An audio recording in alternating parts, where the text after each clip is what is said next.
Boleh, silakan. Loh, Assalamualaikum. Ini kayak logat orang Pontianak juga ini. Ya, aku mungkin nak nanya kau ni. Kau kan katanya di Pontianak. Sekolah Kristennya sekolah mana tu? Contoh Paulus ke mungkin apa? saya tidak perlu sebutkan lah namanya. Oh, enggak. Karena kan aku di Pontianak. Tapi kalau tahu Pontianak itu depan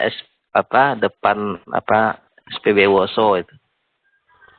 Oh, situ. Ya tahulah aku kalau gitu. Iya. Tahu lah itu kan. Tahulah aku kalau di situ. Iyalah kalau gitu. Kau memang asal di Pontianak, memang asal selama ini memang di Pontianak memang. Asal dari Bengkayang. Oh, Bengkayang. Iyalah kan tak jauh memang. Ya. Dia kebanyakan sih dari Bengkayang tu orang situ. Pontianak lah. Ini sama siapa nih? Bancai, Hen Bancai. Hen Bancai, Masya Allah. Tinggal di mana? Aku di Parit Haji Muhsin 2. Oh, Paris 2. Iya. Bukan Paris, bukan. Haji Muhsin. Oh, Haji Muhsin. Iya, yang di Ayani 2 itu ya. Iya, Sungai Raya tu di. Kalau aku di di apa namanya? Borneo, perumahan Borneo 2. Perumahan Borneo itu ya. PTN Borneo. Kau di mana Pontianak? Di mana? Kita kat kopi-kopi nanti temu-temu kayak apa? Nanti dikontak aja insyaallah. Enggak, you pula. Kau biasa di tu enggak ke Mujahidin? Biasa Mujahidin. Aku lebih Mujahidin tu. Insyaallah. Itu kan ada enggak? Tapi nanti ini ya, ada nomor saya tadi tuh di situ tuh. Iyalah, gampang chip lah tu. Okeylah, mudah-mudahan istiqomah ya. Maklum kita ni kan. Insyaallah. Semoga kita meninggal harus dalam keadaan Islam ya. Ya, kita luruskan Islam ni, pandangan-pandangan kawan-kawan kita yang Kristen. Tapi alhamdulillah kalau kita di Pontianak ni kan tak masalah kawan-kawan Kristen. Iya, tak masalah. Tapi kerana pengaruh media ni ada agak kuliah pengaruh media ni kan. Islamofobia tu yang memang di tu kah YouTuber kan kawan-kawan tu ada agak. Tapi kebanyakan mereka semua bertanya sih alhamdulillah lah bagi kita ni. Cuman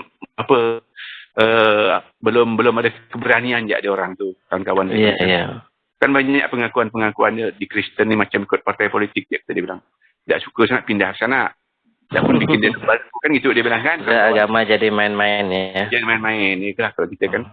Tapi kalau aku tengok sih, kalau kawan-kawan tu lebih banyak kekaharingan kayaknya dia. Kerana kan kawan-kawan Katolik kita tu kan, budaya-budaya tu buat benar kan. Sekedar. Cuman kita lah harus dengan maklumlah hidayah ni kan bukan urusan kita ya. Urusan Allah. Om Bancai. Yuk, sila. Ketemu reunian sekampung, terus bahasanya ketemu gitu, nanti saya minta nomor telepon. Nanti ketemuan langsung akrab ya. Iya. Ini Amir mau. Assalamualaikum. Waalaikumsalam Mbak Meli, sebentar ya. Waalaikumsalam warahmatullahi. Amir mau bertanya, Julfikar Official. Silakan Pak Jul. Iya, semoga semuanya sehat ya. Mau tanya nih, gimana tanggapan tetangga dan keluarga dengan menjadinya seorang mu'alaf?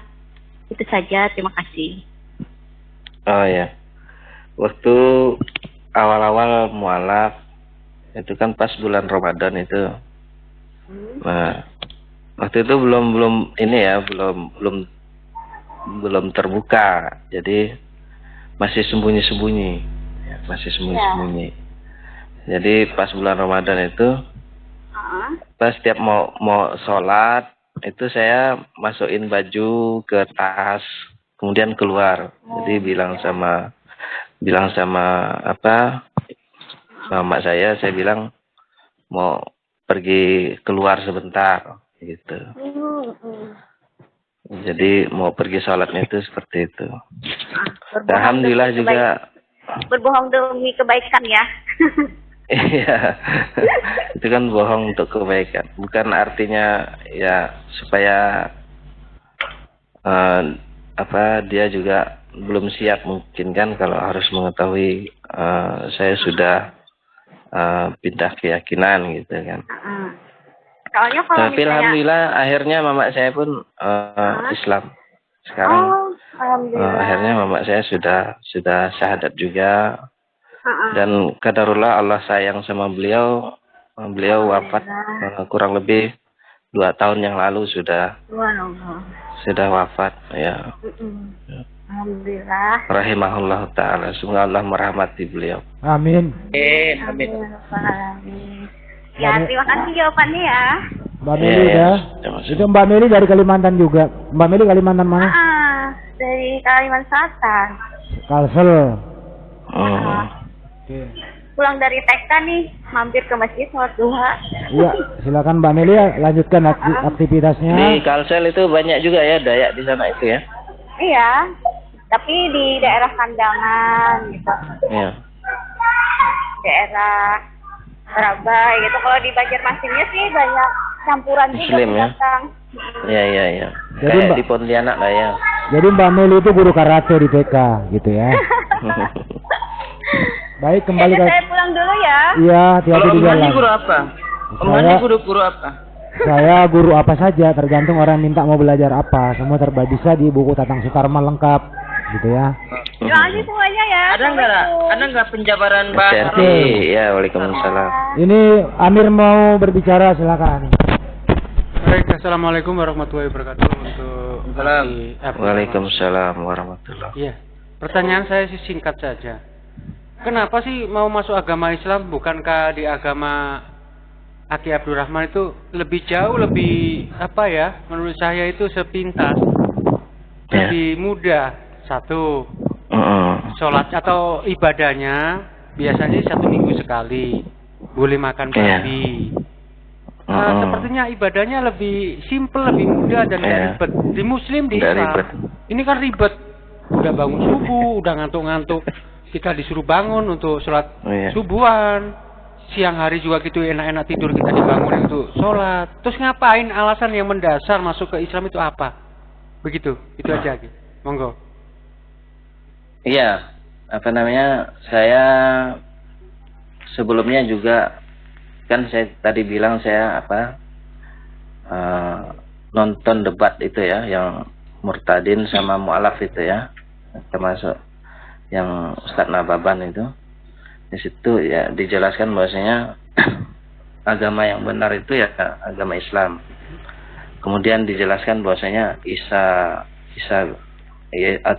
atau Yesus itu ya hanya diturunkan untuk Bani Israel, diutus hanya untuk Bani Israel, bukan untuk di zaman sekarang.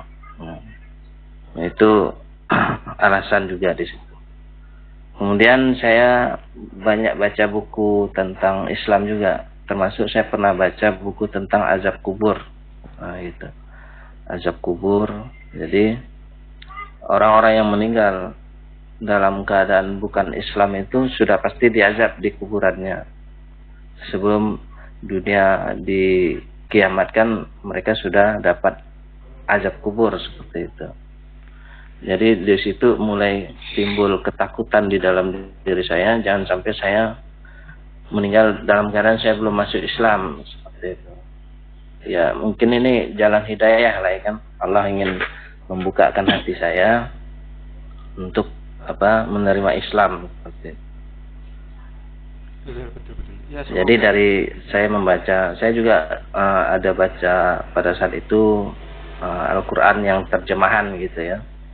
Al-Quran terjemahan seperti itu. Ya itu aja sih. Oke, terima kasih untuk Aki Abdurrahman. Satu lagi ya, nanti di habis ini silakan Mas Abu lagi nanti saya buat pertanyaan ini. Dalam proses masuk ke agama Islam itu hal apa yang paling berat? Apakah perpuasannya, menjalankan sholat subuhnya, atau dari pertentangan keluarga? Biasanya pasti ada pertentangan keluarga. Menurut Aki Abdurrahman, yang paling berat dalam masuk dalam hidayah Islam yang kafah ini, yang poin berapa itu tadi? Silakan, monggo. Waktu awal-awal sih ada pertentangan lah dari pertama pada saat itu dari mama ya. Mama itu termasuk agak shock lah ketika mengetahui akhirnya dia tahu saya itu sudah Islam gitu ya. Sudah Islam. Jadi kemudian dari saudara saya ya mereka sempat protes juga, tapi saya katakan ini kan keputusan saya pada saat itu juga. Saya sudah dewasa ya kan, saya berhak menentukan pilihan saya dan saya anggap ini adalah pilihan terbaik. Nah, seperti itu. Kalau untuk menjalankan perintah-perintah itu alhamdulillah saya tidak merasa berat. Ya, alhamdulillah saya tidak merasa berat. Justru saya merasa mendapatkan kesenangan, kebahagiaan di situ.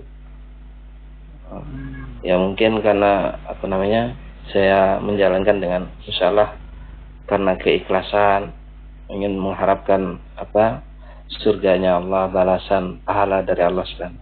Mudah-mudahan terus istiqomah dari dahulu, sekarang sampai selama-lamanya insyaallah, sampai akhir hayat insyaallah. Amin. Ya itu aja sih pertanyaan dari saya. Sebelum ke Mas Handi lagi, ini Mas Sakuragi keren sudah hand raise. Silakan Mas Sakuragi keren. Oke. Ya Pak Jul keren juga. Assalamualaikum Pak Abdurrahman Joni. Siap. Waalaikumsalam warahmatullahi wabarakatuh. Baik Pak, saya pertanyaannya sih sama simpel juga sih. Saat jadi kaum Kristiani ya, Iya. Bapak memandang Islam itu ada nggak yang negatif gitu? Nah di bidang apa gitu? Atau misalnya terhadap Nabi Muhammad SAW mandangnya seperti apa sih? Itulah. Nah terus pas sudah jadi Muslim sekarang gitu, gimana? Apakah jadi titik balik gitu? Akhirnya memandang sesuatu itu dapat jawabannya nih gini ternyata gitu. Silakan Pak.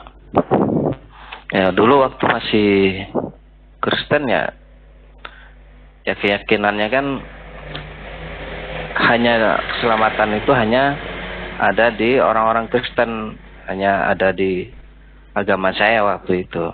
Artinya selain agama saya tidak ada keselamatan di situ, tidak ada keselamatan. Jadi saya memandang Islam itu ya orang-orang yang tersesat,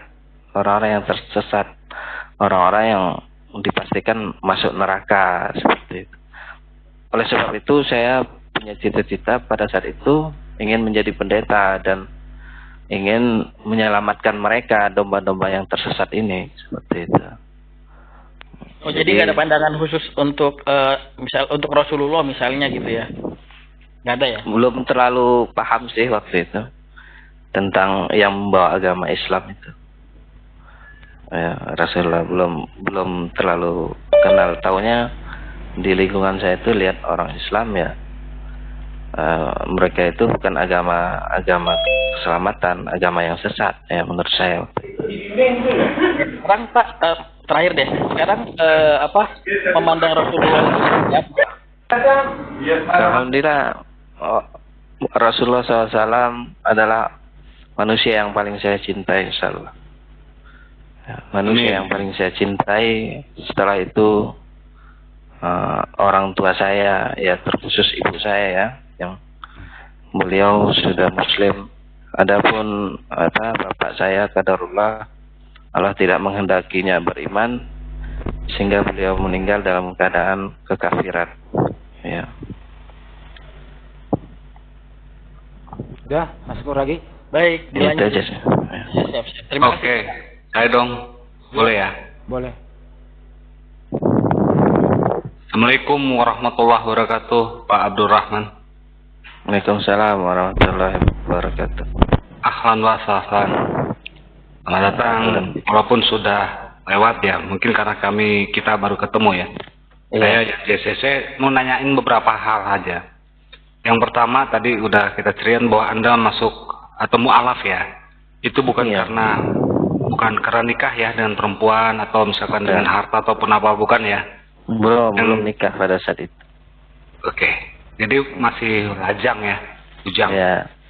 Alhamdulillah masih lajang. Tapi sekarang alhamdulillah sudah menikah. Oke, alhamdulillah. Saya cuman keduanya saya nanya, Anda masuk ke sini nggak ada di settingan kami ya, di JCC sini nggak ada settingan ya, Anda Nggak ada. ini hanya Alhamdulillah, ya. menceritakan kisah Anda bermualaf. Begitu ya? Dulu. Oke, alhamdulillah. Ya, Rabbil Islam. Oke, yang kita teruskan lagi ketiga. Pertanyaan sangat mudah.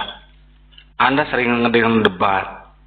Tadi salah satunya Pak Nababan ya, Ustadz Nababan. Ya, Ustadz Nababan. Ya, kalau dibalik-balikin tetap ada Nababan. Ya, Tulisannya. Ustadz. Berapa Ya kan, ya? panjangnya siapa ya? Lupa saya itu. Siapa coba? Ustadz. Siapa ya? Lupa saya namanya panjang. Ya. Syamsul Arifin Syamsul Nababan. Arifin Syamsul Nababan. Arifin Nababan, Masya Allah. LC ya beliau, barakallah. LC. Salah satu, ya, mungkin salah satu juga yang saya gemari juga Ya. di sini. Selain, mungkin Anda pertama masuk ke Zoom melalui lewat telepon, Bang Yonatan Andar. Iya kan, betul, alhamdulillah. Anda sering-sering aja Zoom yang mungkin begini. Alhamdulillah di Zoom JCC sini kami sudah punya legalisasi, dalam artian sudah berbadan hukum. Insya Allah apapun yang ada di sini kami akan lindungi. Iya. Islam maupun Kristen. Iya. Kalau memang itu hal-hal yang tidak baik kami keluarkan. Kalau yang baik Insya Allah tetap di sini. Adapun begini pertanyaan yang sangat mudah ya. Kalau perbandingan antara mu'alaf dan murtadin, Anda sering nonton itu? Iya. Oke. Biasa saya nonton. Coba ceritakan tadi mungkin Iwan Surah di sana akan mendengarkan ya. Anda masuk agama ini melihat apa sih sebenarnya? Masuk Islam ya, masuk Islam ini melihat apa? Enggak. Ke Islam. Ya, saya melihat di Islam ini ya agamanya sesuai dengan fitrah kita sebagai manusia. Itu tadi contoh sederhananya ketika mau sholat, mau beribadah menghadap Tuhannya, ya sudah menjadi keharusan. Yang namanya orang mau menghadap Tuhan, yang namanya Tuhan itu adalah sesuatu yang religius, sesuatu yang agung, sesuatu yang besar, sesuatu yang kita besar-besarkan, yang kita agung-agungkan, yang kita puji, yang kita muliakan. Yang namanya sesuatu yang kita muliakan, ketika kita ingin menghadap Dia yang kita muliakan itu, ya kita harus dalam keadaan suci, dalam keadaan bersih, ya. Yang seperti itu ya sesuai dengan fitrahnya kita. Sesuai dengan fitrahnya kita. Orang kalau mau menghadap, tidak usah presiden lah, mau menghadap gubernur saja, ya orang harus berpakaian rapi, harus dalam keadaan wangi, harus supaya dia mendapatkan tempat ya di depan gubernur itu dan tidak ditolak seperti itu kan. Ya, kalau dia datang menghadap gubernur dalam keadaan kucel, dalam keadaan tidak bersih misalnya, ya otomatis ya mungkin belum menghadap gubernurnya udah ditolak sama ajudan-ajudannya mungkin kan, seperti itu. Ini orang gila mungkin mau menghadap seperti itu. Nah, ini menghadap Tuhan ya harus dalam keadaan kita bersih. Dan saya melihat di Islam itu sudah cocok. Ketika mereka mau sholat itu mereka harus berwudu dulu, harus bersih. Ya seperti itu. Yang saya tahu sih pada saat itu mereka dalam keadaan. Tapi setelah saya Islam lebih hebat lagi ternyata. Lebih hebat lagi, justru ketika orang dalam keadaan junub, dalam keadaan telah melakukan hubungan suami istri misalnya, tidak hanya wudhu, justru mereka harus diwajibkan mandi dulu. Lebih hebat lagi, mandi dengan bersih dan berwudhu, baru menghadap kepada sholat, menghadap Allah seperti itu. Ya, oke, jadi itu sih. Sebelumnya Anda belum pernah begitu ya sebelum masuk Islam ya? Ya kalau dulu kan ya masuk ke gereja aja ya kita asal-asalan kan. Ya walaupun mandi ya umumnya manusia ya mungkin supaya bersih. Tapi masuk ke gereja dalam keadaan pakai sendal, dalam keadaan ya apalagi di situ campur baur laki-laki dan perempuan menjadi satu.